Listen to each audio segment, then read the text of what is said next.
You see her every day. She's there watching you, observing your every move. But no matter how close she gets, she'll never reach out. Why? Because she's not real. She's fate. And today we're diving deep into what that means for your life, your choices, and your peace of mind. This isn't just a story. It's a stoic reflection that might change how you see everything. Let me ask you something. Have you ever felt like life is just happening to you? Like no matter how hard you try, things don't go your way. You work, you plan, you hustle, but it feels like there's this invisible force, this her watching you, judging you, maybe even laughing at you. But here's the thing, Stoicism teaches us that this force isn't your enemy. It's not even something you need to fight, it's just life. And today we're going to explore how to stop chasing it, stop fearing it, and start living with it. Here's the problem. We spend so much of our lives trying to control the uncontrollable. We want the perfect job, the perfect relationship, the perfect body, the perfect life. And when we don't get it, we feel like failures. We feel like fate is against us. But what if I told you that the real failure isn't in not getting what you want? It's in not understanding what you can control. Stoicism teaches us that the only thing we truly control is our mind, our thoughts, our reactions, our choices, everything else that's up to her, and she's not going to reach out to you. She's not going to explain herself. She's just going to keep watching.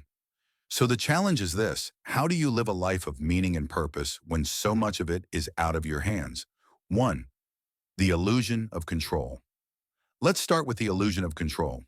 We all like to think we're in charge of our lives. We make plans, set goals, and work hard to achieve them.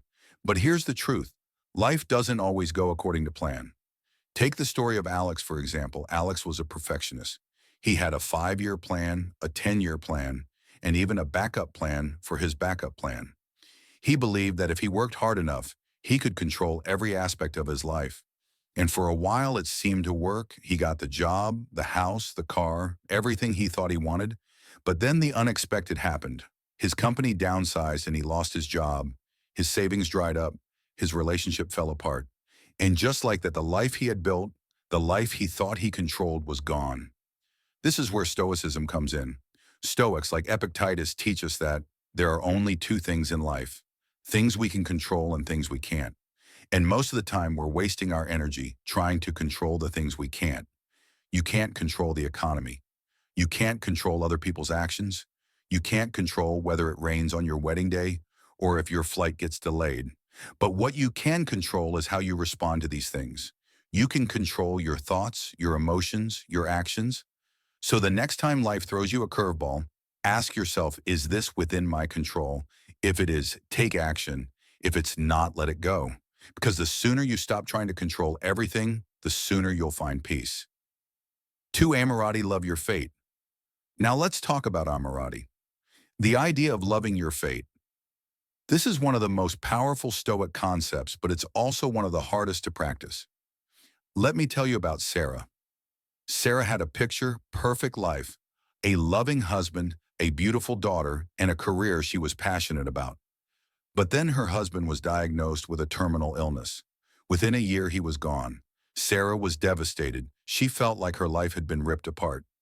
She kept asking, why me? Why did this happen? And for a long time, she couldn't find an answer. But then she discovered Stoicism. She came across this idea of amor fati, loving your fate, no matter what it brings. At first, she didn't understand it. How could she love something so painful? But over time, she realized that amorati isn't about pretending everything is perfect. It's about accepting what happened and finding meaning in it. It's about saying, this is my life, this is my story, and I'm going to make the most of it. So Sarah started to reframe her experience. Instead of seeing her husband's death as a tragedy, she started to see it as a reminder to cherish every moment. She started to focus on the love they shared, the memories they made, and the lessons he taught her. This is the power of amorati. It's not about giving up or resigning yourself to suffering. It's about facing reality with courage and finding peace in the midst of pain. As Marcus Aurelius said, accept the things to which fate binds you and love the people with whom fate brings you together. So the next time life throws you a curveball, don't fight it. Don't resist it, accept it, embrace it, and find the meaning in it. Because that's where true strength lies. 3. The power of perspective. Perspective is everything. The way you see the world shapes how you experience it. And this is where Stoicism gets really interesting. Let me tell you about Marcus, a soldier stationed in a war zone. Every day, Marcus faced the possibility of death. At first, he was terrified. He couldn't sleep. He couldn't eat. He was constantly on edge, waiting for the next attack. But then he came across a quote from Seneca: "We suffer more often in imagination than in reality." And it hit him like a ton of bricks. He realized that most of his fear wasn't coming from the actual danger. It was coming from his thoughts about the danger. He was imagining the worst-case scenario, and it was paralyzing him. So Marcus decided to change his perspective. Instead of focusing on what could go wrong, he started focusing on what he could control. He trained harder, he bonded with his fellow soldiers, and he reminded himself that fear was just a thought, a story he was telling himself. And you know what happened? The fear didn't go away completely, but it lost its power over him. He was able to do his job, protect his team, and even find moments of joy in the midst of chaos. This is the power of perspective. It's not about pretending everything is fine. It's about choosing how you see your situation. It's about reframing challenges as opportunities, obstacles as lessons, and fear as a call to courage. So the next time you're facing a difficult situation, ask yourself, how can I see this differently? What's the opportunity here? Because the way you see the world changes the way you experience it. 4. Detachment leads to freedom. Detachment is one of the most radical Stoic ideas and one of the most liberating. It's about letting go of everything you think you need to be happy. Let me tell you about Zeno, the founder of Stoicism. Zeno was a wealthy merchant who lost everything in a shipwreck. At first, he was devastated. He had spent his whole life building his fortune, and now it was gone. But then something incredible happened. Zeno realized that he didn't need his wealth to be happy. In fact, he felt freer without it. He started studying philosophy, and he eventually founded the school of Stoicism. Zeno's story teaches us that true freedom comes from detachment, from letting go of the things you can't control, and focusing on what truly matters. It's not about giving up on life or becoming indifferent. It's about realizing that your happiness doesn't depend on external things. Your job, your relationships, your possessions. It depends on your mind, your character, your values. As Epictetus said, freedom is the only worthy goal in life. It is won by disregarding things that lie beyond our control. So what does this mean for you? It means letting go of the need for approval, the fear of failure, the desire for more. It means finding peace in the present moment and joy in the simple things. Because when you detach from the external, you find freedom within, and that's where true happiness lies. 5. Fear lives in the imagination. Fear is a powerful emotion, but it's not always rooted in reality. Most of the time, fear lives in our imagination. Think about it. How often do you worry about things that never actually happen? How often do you imagine the worst-case scenario only to find out it was all in your head? This is where Stoicism can help Stoics, like Seneca, teach us that fear is just a thought, a story we tell ourselves.